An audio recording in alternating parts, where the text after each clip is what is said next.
Hello everyone, this is Dheeraj Suri and I welcome you all in Dheeraj Suri classes. So now today in this class I'm going to start a very interesting topic and it is trimmed mean. बहुत आसान topic है और interesting भी है. देखिए हम mean पढ़ चुके हैं, अर्थमेटिक मीन हम पढ़ चुके हैं, हम मीडियन पढ़ चुके हैं. अगर आप नहीं जानते पहले उनको पढ़ लीजिए. और अब हम एक अलग टॉपिक पढ़ने जा रहे हैं, ट्रिम्ड मीन. वैसे तो ये लेक्चर हम लोग रिकॉर्ड कर रहे हैं स्टैट स्टूडेंट्स जो इकोनॉमिक्स पढ़ते हैं उनके लिए, लेकिन जहाँ भी सेंट्रल टेंडेंसी बच्चे पढ़ते हैं, किसी भी कोर्स में पढ़ते हैं, चाहे वो पीजी के लिए पढ़ रहे हैं, चाहे वो किसी भी कोर्स के लिए पढ़ रहे हैं, ये टॉपिक सब जगह यूनिवर्सल है, काम आएगा. तो देखिए एक एग्जाम्पल से मैं अपनी बात समझाता हूँ कि ट्रिम मीन हम कहाँ यूज़ करते हैं, कैसे यूज़ करते हैं, तो बताऊँगा आगे क्वेश्चंस में. कहाँ यूज़ करते हैं पहले वो समझते हैं. देखिए सपोज़ एक विलेज है, वहाँ पे 5 फैमिलीज़ रहती हैं. ज़्यादा बड़ा डेटा लेने रहा, 5 ही लेता हूँ.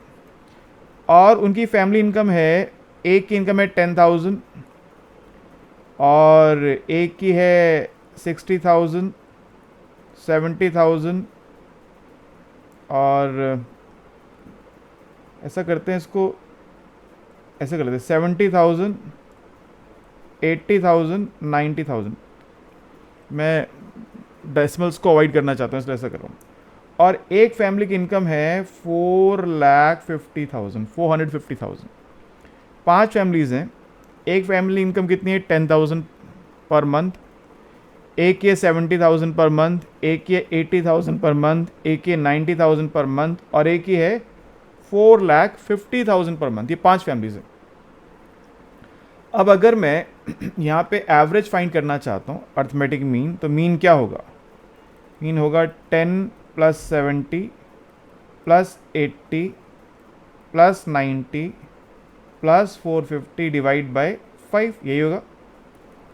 तो ये कितना हो गया सर? 160, 240, 250, 250, 700 divide by 5, 140.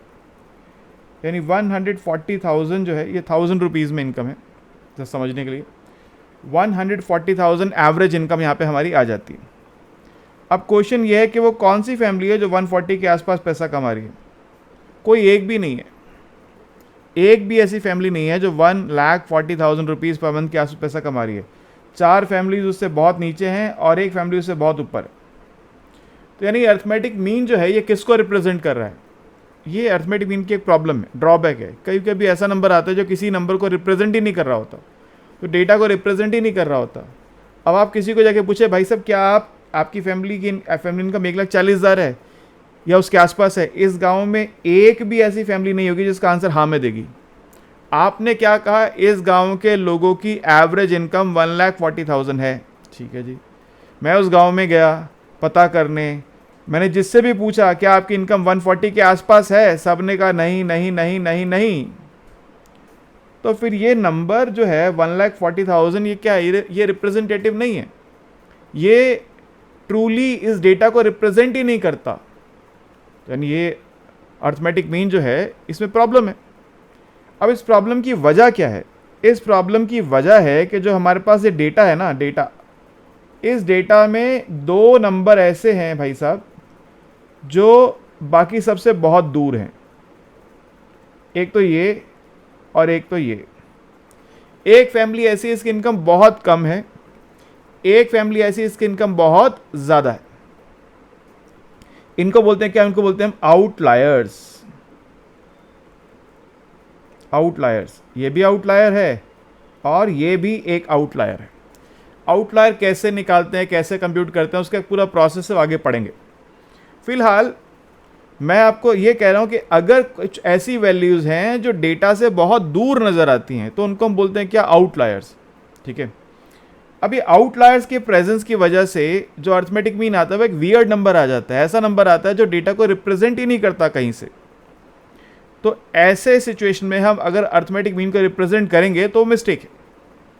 तो हमको क्या करना चाहिए? ऐसे में हमको मीडियन यूज़ करना चाहिए. लेकिन लगाव हमारा मीन से बहुत ज़्यादा है. हमें मीन बहुत पसंद है, हमको अर्थमेटिक मीन अच्छा लगता है, हम उसी को यूज़ करना चाहते हैं. तो इसके लिए एक हमारे पास उपाय है क्या? हम डेटा को ट्रिम कर देते हैं. दोनों साइड से कुछ वैल्यूज़ को हटा दो, कुछ वैल्यूज़ यहाँ से हटा दो, कुछ वैल्यूज़ यहाँ से हटा दो. इस सिचुएशन में जो ग्रीन मैंने मार्क किया हुआ, आउटलायर जो मार्क किए हैं, 450 इसको हटा दो और 10 इसको हटा दो, इन दोनों को हटा दो। हटा देने के बाद जो बचेगा मेरे पास, बचेगा 70, 80, 90। इसका मीन क्या होगा? ट्रिम्ड मीन बोलेंगे इसको। ये होगा 70 प्लस 80 प्लस 90 बाई 3, 240/3 यानी कि 80। अब आप जाएंगे पूछने तो आपको 3 ऐसे फैमिलीज मिलेंगे जो कहेंगे हाँ जी हम 80,000 के आसपास कमाते हैं। 70 वाला बोलेगा 80 के आसपास है, 90 वाला बोलेगा 80 के आसपास है, 80 वाला तो 80 है ही। तो ये जो ट्रिम्ड मीन है इसने आपके अर्थमेटिक मीन के लगाव को मेंटेन करा और डेटा से जो प्रॉब्लम थी उसको हटा दिया। ठीक है, तो हमको ये ट्रिम्ड मीन में क्या करना होता है? Trimmed mean is arithmetic mean in which some values from the data are trimmed from both the ends, assuming that data is either in ascending order or in descending order। ये जब हम trimming करते हैं मान के करते हैं data या तो असेंडिंग ऑर्डर में या डिसेंडिंग ऑर्डर में, ना हो तो पहले असेंडिंग ऑर्डर में करना। ठीक है, तो ट्रिम मीन का कंसेप्ट समझ में आया आपको कि जब कभी डेटा में आउटलायर्स हैं, ऐसी वैल्यूज हैं जो बाकी सब वैल्यू से बहुत अलग हैं, उस सिचुएशन में हमको अर्थमेटिक मीन वियर्ड रिजल्ट देता है। ठीक है, नॉन रिप्रेजेंटेटिव रिजल्ट देता है। मगर हम अगर मीन ही यूज करना चाहते हैं तो उसका उपाय क्या है? उसका सॉल्यूशन है ट्रिम्ड मीन। डेटा में से दोनों साइड से कुछ वैल्यूज को एलिमिनेट कीजिए, कुछ वैल्यूज को हायर साइड से, कुछ वैल्यूज को लोअर साइड से, और बाकी का जो बच गया उसका मीन निकाल दीजिए। अब आपका क्वेश्चन बहुत नेचुरल है कि सर हम कितनी वैल्यूज हटाएंगे, हमको कैसे पता चलेगा? आपको क्वेश्चन बताएगा सर कितनी वैल्यूज हटानी है, क्वेश्चन बताएगा। ठीक है, अब ये जो ट्रिम्ड मीन है बेसिकली करता क्या है? ये आपको एक ऐसी वैल्यू देता है which is a compromise value between arithmetic mean and median. ये जो वैल्यू है जनरली अर्थमेटिक मीन और मीडियन के बीच में कहीं लाया करती है। ठीक है, कभी कभी एग्जैक्ट मीडियन भी आ सकता है, जैसे इस केस में अगर आप यहाँ पे अगर मीडियन निकालेंगे इस डेटा का तो मीडियन भी 80 आ रहा है, ट्रिम मीन भी 80 आ रहा है। कभी कभी एग्जैक्टली मीडियन पर ही आ जाएगा ये, लेकिन अक्सर देखा जाता है क्या कि ये मीडियन के आसपास की वैल्यू को देता है। तो आपका जो ऑब्जेक्टिव है कि आप एक ऐसा एवरेज नंबर देना चाहते हैं जो रिप्रेजेंटेटिव हो, जो उस डेटा को रिप्रेजेंट करता हो, ये उसको सर्व करता है। इस बात को लिख सकते हैं, the trimmed mean is a compromise value between arithmetic mean and median. It generally gives a value which lie between arithmetic mean and median. ठीक है, it is used in those situations where arithmetic mean is non-representative due to the presence of outliers in the data. And it overcomes this problem, ये इस problem को overcome कर देता है। ये theory में भी आपको, क्योंकि स्टार्ट्स का पेपर है सर, थ्योरी भी पूछता है, तो थ्योरी में भी मैंने बातें जो बोली हैं लिख लीजिए, आपको काम आएंगी। अब सवाल ये पैदा होता है कि हम ये ट्रिम्ड मीन को निकालेंगे कैसे फाइंड करेंगे? देखिए, इसमें कुछ क्वेश्चन तो बड़े ही सीधे से होते हैं, इनोसेंट, भोले भाले, बड़े प्यारे से क्वेश्चन होते हैं, आपने देखा और सॉल्व कर दिया, बड़ा आनंद आया, वाह वाह क्या आसान सा क्वेश्चन था। कुछ क्वेश्चन कभी कभी ऐसे आते हैं जो कि आपको उलझन में डालते हैं। मैं दोनों तरह के क्वेश्चन आपके सामने रखता हूं। देखो भाई, सपोज मैं एक पहले सिंपल सा क्वेश्चन लेता हूं और मैं डेटा को असेंडिंग ऑर्डर में ही लिख रहा हूं। एग्जाम में क्वेश्चन के अंदर डेटा ऑर्डर में आएगा, इसकी संभावना बहुत कम है, इसकी बहुत कम पॉसिबिलिटी है।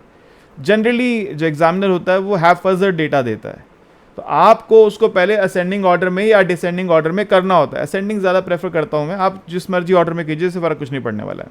ठीक है, तो आपको पहले ऑर्डर में करना है। मैं यहाँ पे बस उस दुविधा से बचना चाहता हूँ, इसलिए मैं यहाँ पे ऑर्डर में ही लिख रहा हूँ। Suppose I have the data 3, 5, 8, 20, 40, 60, 90, कितने हो गए? 3, 3, 6, 7, 102, 150 एंड 200, 10 हो गए, 1 2 3 4 5 6 7 8 9 10, यहाँ पे n है 10।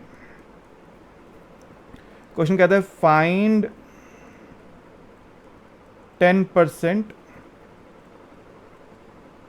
Trimmed mean.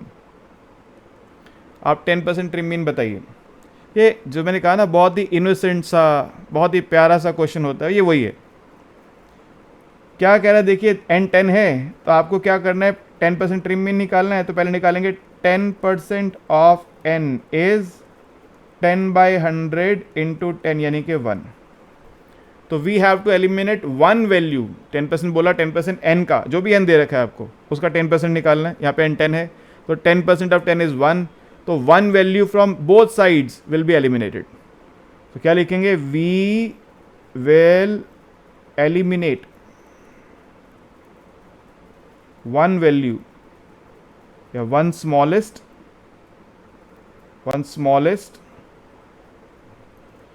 and one largest value from the given data।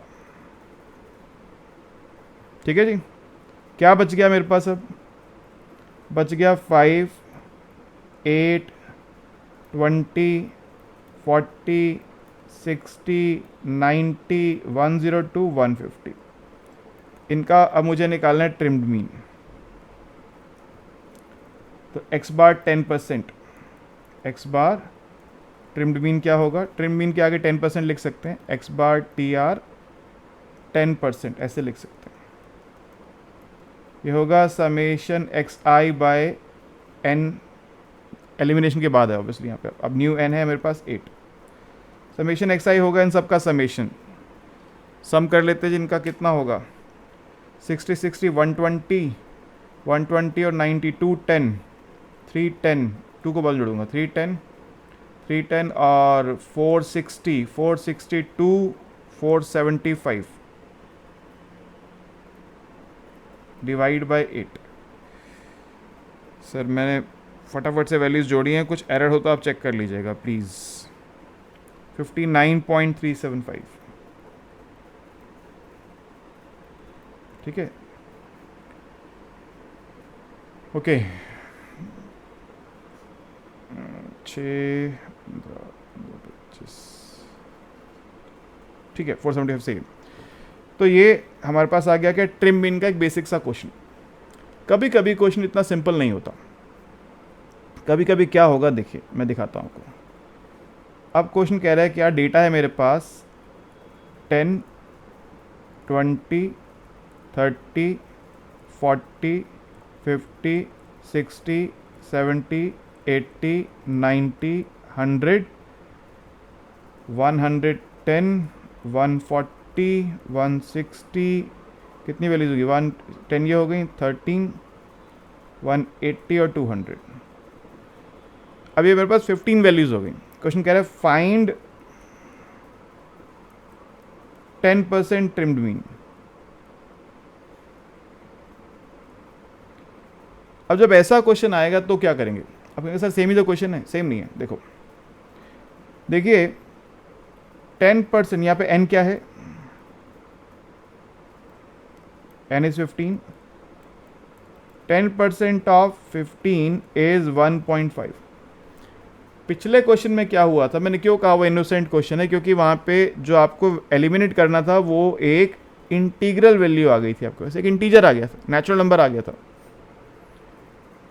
अब समस्या तब आएगी अगर ये जो परसेंटेज में आपने निकाला है ये इंटीग्रल वैल्यू नहीं है, ये फ्रैक्शन में आ जाए, डेसिमल में आ जाए, तब क्या करेंगे। 1.5 कैसे एलिमिनेट करूं, मैं दोनों साइड से 1 वैल्यू एलिमिनेट कर सकता हूं, दोनों साइड से 2 वैल्यू एलिमिनेट कर सकता हूं, दोनों साइड से 1.5 कैसे एलिमिनेट करूंगा, नहीं कर सकता हूं।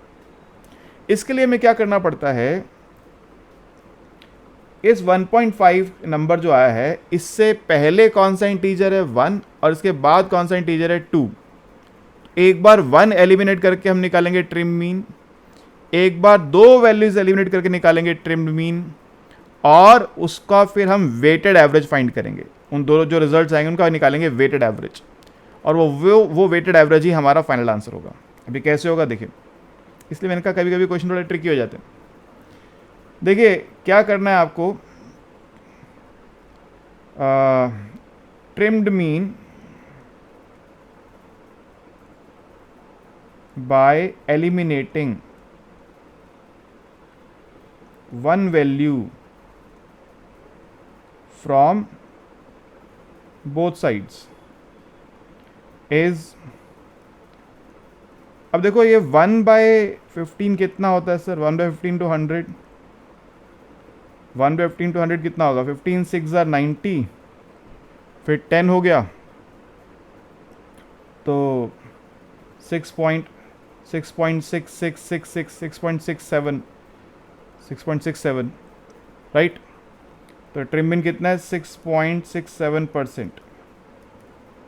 आप चाहें तो इसको फ्रैक्शन में भी लिख सकते हैं, आपकी चॉइस। अगर आप ऐसे ना करना चाहें तो 100/15 कितना होगा, इसको सिंप्लीफाई कर दें अगर तो 20/3% भी कह सकते हैं, आपकी चॉइस है, आप कैसे भी कर सकते हैं। तो ये मैंने क्या किया, यहाँ पे एक वैल्यू यहाँ से एलिमिनेट की, एक वैल्यू यहाँ से एलिमिनेट की, तो रह गया क्या 20 plus 30 plus 40 plus up to 160 plus 180 divide by कितनी वैल्यूज रहेगी अब 13। इनका सम करना पड़ेगा हमको, देखिए इनका सम कर लेते हैं एक बार। कैलकुलेटर लाउड होता है, बेटर रहेगा कैलकुलेटर से करेंगे, मिस्टेक ना हो। 20 प्लस 30 प्लस 40 प्लस 50 प्लस 60, वैसे तो एन नेचुरल नंबर्स का सम पता होता है आपको, फिर भी मैं कर रहा हूँ कैलकुलेटर से। Plus 70 plus 80 plus 90 plus 100 plus 110 plus 140 plus 160 plus 180, 1130 divide by 13 कह रहे जी 86.923। प्रोसेस ध्यान से समझिएगा, अगर 1.5 आ गया जो भी नंबर आया है तो 1.5 से पहले का एक इंटीजर, 1.5 से बाद का इंटीजर, उन दोनों के लिए ट्रिम मीन निकालना है।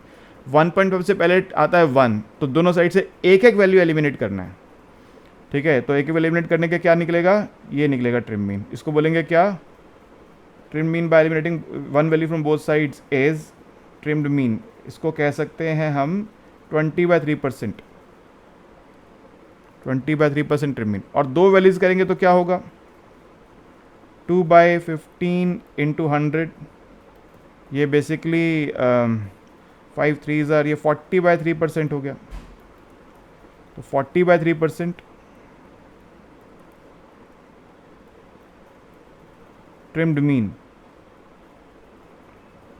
40/3 कितना होता है सर, 13 पॉइंट समथिंग आ जाएगा ये, ठीक है ना, 13.33 करके ऐसे। 40/3% trim mean by eliminating to values from both sides. अब दो वैल्यूज को हटाना है आपको, एक्स बार ट्रिम मीन, आप चाहें तो 13.33 बोलें या 40/3 बोलें, बात एक ही है, आपकी चॉइस है। अब दो वैल्यूज हटाएंगे तो 20 भी जाएगा यहाँ से, एक एक तो जाएगा, 20 भी जाएगा, 180 भी जाएगा, तो क्या रहेगा 30 प्लस 40 प्लस उधर से कितना बचेगा 140 160 डिवाइड बाय, अब 11 वैल्यूज रहेगी, दो वैल्यूज आपने दोनों साइड से हटाई हैं तो कितनी रहेगी 11 वैल्यूज। तो सर ये जो आपका सम आया था ना 1130, उसी को यूज़ कर लेते हैं ज़्यादा मेहनत ना करते हुए। 1130 में से मैंने क्या हटाया, 20 हटाया लोअर साइड से और 180 हटाया हायर साइड से, 930 आ गया जी। 930 divide by 11, so this is 930 by 11 is 84.545। अब ये हमने क्या किया, हमने दो ट्रिम मीन निकाले, एक लोअर साइड से एक हायर साइड से। अब क्या करेंगे देखिए, let W1 and W2 are weights for 20/3% and 40/3% respectively, ठीक है। दोनों के लिए हमने मान लिया, एक के लिए 20/3% के लिए W1 और 40/3 W2। तो क्या होगा, इस तरह से वेट्स हैं कि 1.5 या जो आपका 10% है जिसको आप कहते हैं 10% is W1 into 20/3% plus W2 into 40/3% divide by W1 plus W2। इससे आपको W1 W2 के वेट्स मिल जाएंगे और वो वेट्स यूज़ करके मैं अपना जो 10% ट्रिम मीन है वो फाइंड करूँगा। कैसे, देखिए क्रॉस करते multiply 10W1 plus 10W2 is equal to 20/3 W1 plus 40/3 W2। तो अब आप एक काम कीजिए कि जो W1 वाली वैल्यूज़ उनको एक तरफ ले जाइए और W2 वाली को एक तरफ ले जाइए। तो 10W1 minus 20/3 W1 is equal to 40/3 W2 minus 10 W2। So this is 10/3 W1 is equal to 10/3 W2, यानी यहाँ पे आ रहा है क्या, W1 is equal to W2। W1 और W2 यहाँ पे आ रहे हैं बराबर बराबर, इक्वल इक्वल आ रहे हैं, ठीक है। आप इनको 1 मानेंगे कि इनका सम, क्योंकि प्रोपोर्शन आप ले रहे हैं ना यहाँ पर।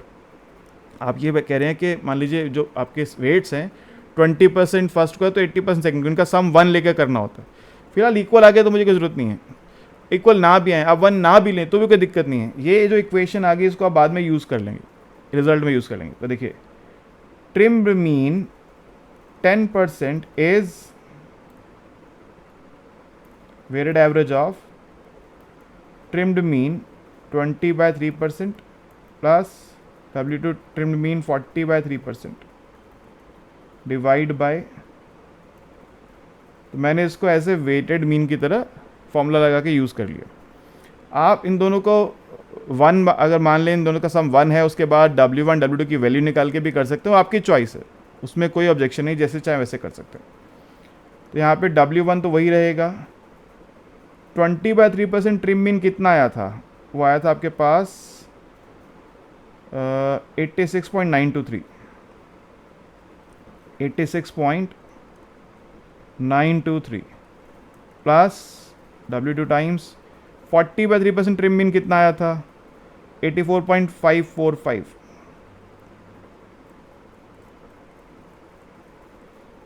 Divide by W1 plus W2। और मेरे पास रिलेशन क्या है, I have relation that W2 is equal to W1। Replace कर देते हैं यहाँ पर W1 टाइम्स 86.923 प्लस, क्योंकि W2 is equal to W1 तो मैं W2 की जगह यहाँ पे W1 डाल रहा हूँ। कुछ भी और आता, W2 is twice of W1, W2 is 4 times W1, जो भी आता यहाँ डाल सकते थे, टाइम्स 84.545 और नीचे भी यही करेंगे, W1 प्लस W1 2W1 हो जाएगा। W1 ऊपर से कॉमन आके कैंसिल, 86.923 प्लस 84.545 डिवाइड बाई 2, इनका सम करके डिवाइड बाई 2 कीजिए, आपके पास 10% ट्रिम्ड मीन आ गया। देखिए 86.923 प्लस 84.545